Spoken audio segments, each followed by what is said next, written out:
Give you $50. Where that motherfucker at? Hello everyone, welcome back to Double Take Reactions. Hope you all are doing good. In the last video, Fluffy goes to India. Most of the people had recommended us to watch Fluffy's gift basket video. So everybody said that it has a lot of humor. They said that we might like it. So it is today we finally decided to watch it. I have a high hopes on it because so many people had hyped it up. So without any further ado, let's get into it. I thought it would be great if I could tell an old story that was from years ago that never made it to a 1 hour special. And the cool part about this story is that it now has a different ending. The story is called The Gift Basket. Oh, some people have already heard it, I think. Because if Some you see of the you know it, applause. some of you don't know it, but after this, you're never gonna forget it. Okay. All you have to know about this story is that all the people involved have always been and will continue to be friends. That being said, Cautious. Martin and I, all the good ones start like that. Martin and I are scheduled to perform in Northern California. Usually we fly, but this particular day I was having a problem with Southwest Airlines. They wanted me to pay for an extra seat for someone who wasn't traveling with me. Take your time, you'll figure it out. Anyway, I tell Martin, I'm not paying for an extra seat. Let's just drive, it's 6 hours. So we headed north. 3 hours into the drive, we're passing through a city called Fresno. And as we're passing, hey, Fresno 559, get us away. Anyway, as we're passing through Fresno, we start seeing billboards off the side of the freeway that said, performing this weekend at the Radisson Hotel, directly from BET's Comic View and Showtime at the Apollo, comedian G. Reilly. And I look at Martin, I go, oh shoot, G's in town. And Martin goes, yeah, I haven't seen G in years. So we're like, let's stop by the hotel and say hi. So we pull into the parking lot. We walk in. I tell Martin, he doesn't know we're here. I'm gonna crank call his room. He goes, what are you gonna say? I said, I'm gonna tell him that I'm the front desk and that he just received a gift basket. He goes, what's so funny about a gift basket? I said, I'm gonna describe it over the phone. And I'm gonna make all the items that are in this imaginary basket become items that stereotypically a black person might like. Oh.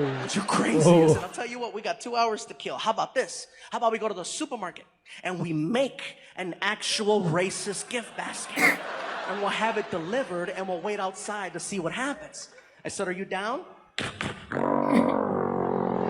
We go to a store and we start to design the sickest practical joke ever. I get a shopping cart and I'm like, all right, we need a basket. So I find one, I take out the grass, the plastic eggs, and the chocolate rabbits, and we start hitting the aisles.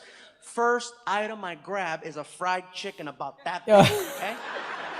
See how quick that laugh was? There's a few black people in here like, mother, this better be funny.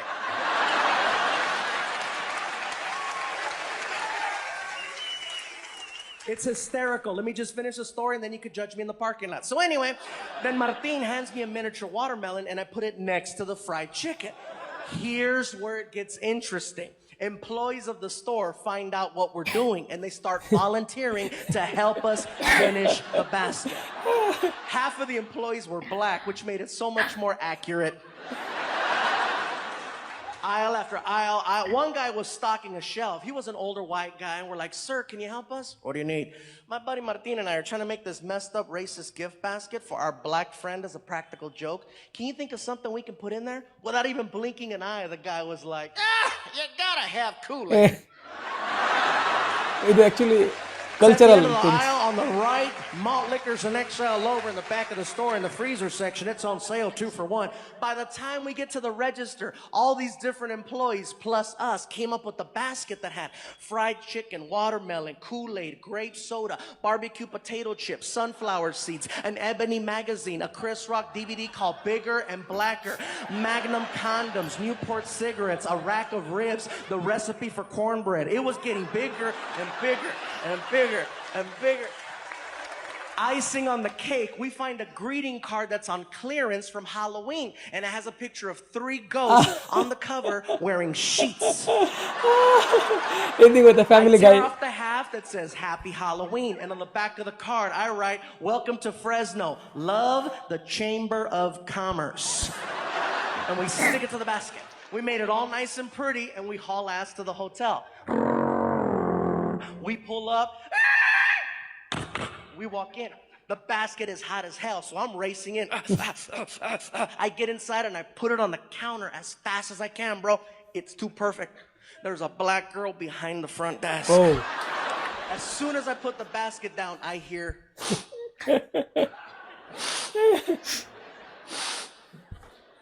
Is that chicken?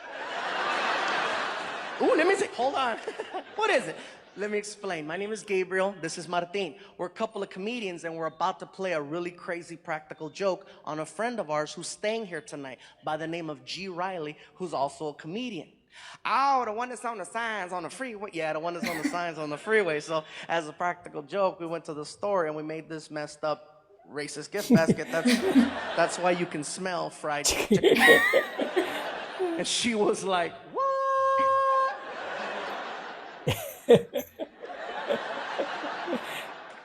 You named Jesus, that's what you named.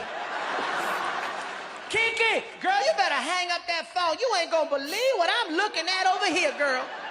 Listen, we think it would be hysterical if we could have you deliver the basket for us. She lost it. Oh, the hell you didn't. I know you didn't just ask me to take that to a black man. You are out your damn mind. Oh, Lord, Lord, give me the strength to not kill this big-ass Mexican over here, Lord.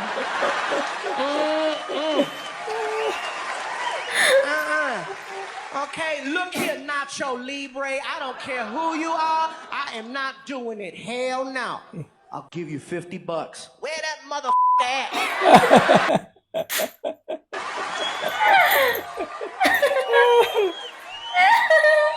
Not walking. We follow her to the hotel room. She knocks on the door. Martin and I hide by the elevator on the floor. She knocks. G opens the door, sees a beautiful black woman standing there with a gift basket. This is for you, baby. He says, thank you, closes the door. She walks away and she sees us on the ground hiding, right? And she's like, y'all still going to hell. We get up and we walk over to the door and we put our ear. Listen, shh, listen. This is what we hear inside. Woo! Chicken. Oh, Kool-Aid.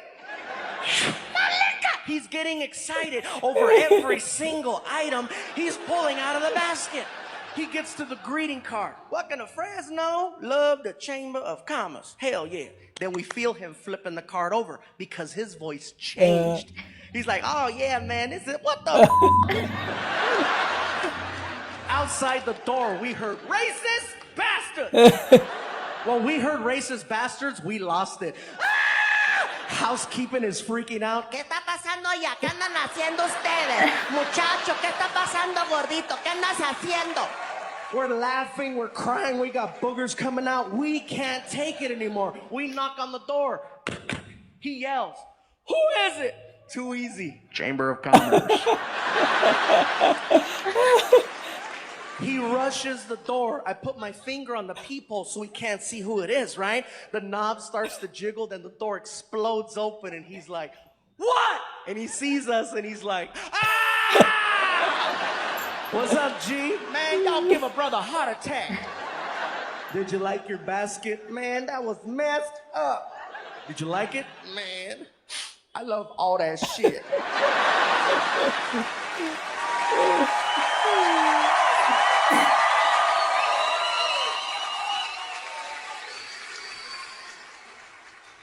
And now, ladies and gentlemen, a story that has been 7 years in the making. I would like for you to now hear, for the first time ever, the other side of that story. Oh, okay. Okay. Ladies and gentlemen, I flew him here to Hawaii so that he can share this with you.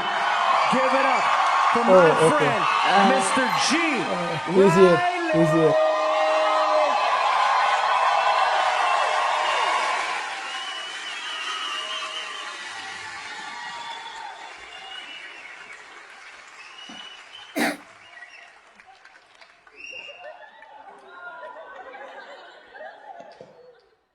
I gotta be honest, I didn't know it was racist. I thought it was lunch. Yes. I thought it was lunch. I didn't know it was racist till I got back to my neighborhood. And brothers in my neighborhood looked at me. They say, man, I don't believe you let that Mexican guy do that to you, man. That was messed up. I know you got him back. I said, what, buy him lunch? I can't afford to buy that man lunch. If I buy him lunch, he'll be getting me again. But you gotta understand, it was the perfect set of circumstances when it happened. Because I'm laying across the bed in the hotel. I'd never been to Fresno before. And I wanted something to eat, and I didn't know where to go eat. So I'm laying across the bed, and I'm saying to myself, where could I go eat? I wish I had some food. And all of a sudden, magically, there's a knock on the door, and a black girl shows up with a gift basket. And I took the gift basket, and I said, they know how to treat their comedians up here in Fresno. And I'm walking to the bed, and I could feel the heat, and I could smell the chicken from the gift basket. And I'm like, oh, this is cool. Because nobody smells chicken and thinks of racism. Yeah, correct. Right?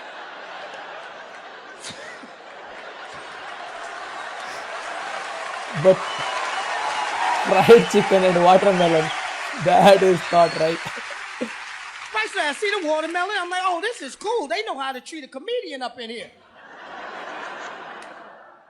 I get to the card, and I look at the card, and I go, what the is going on? I said, oh, my God, I'm working for the Ku Klux Klan.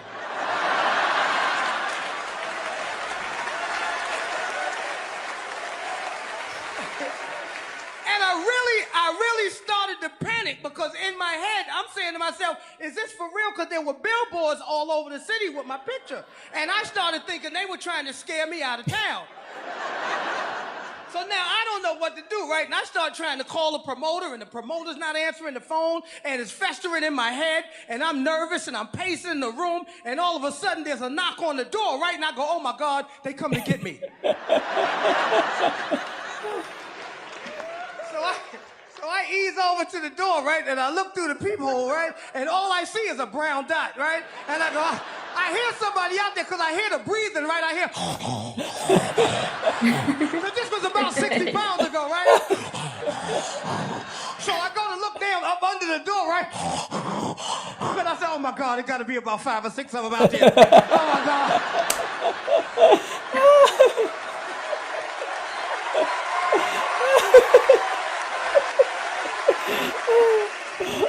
Itu di bre. So I figure like this. I figure, okay, you know what? If it's gonna happen, it's gonna happen. You know, if it's gonna happen, I'm gonna go down swinging, right? So I put my best black face on. You know, I tried to look mean. You know, I look like this guy right here. I look like that guy right there, right? And I go, who is it? And they go, Chamber of Commerce. And I'm like, oh my God, the Chamber of Commerce is the Ku Klux Klan. And I'm panicking, so I get to the door, right?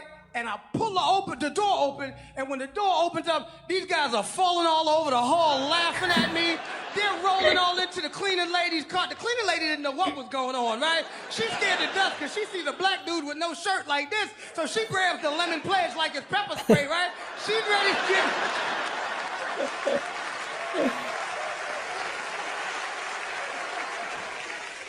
So everything, now that I realize it's a practical joke, everything calms down because I remember how hungry I was. I'm like, okay, cool. Practical joke, right? So I go in the bathroom to wash my hands. While I'm in the bathroom washing my hands, I hear a commotion in the other room, right? I go back in the other room. They're going through the gift basket. The maid is leaving with the watermelon. Martina's drinking my 40. And this bastard is eating my chicken. I'm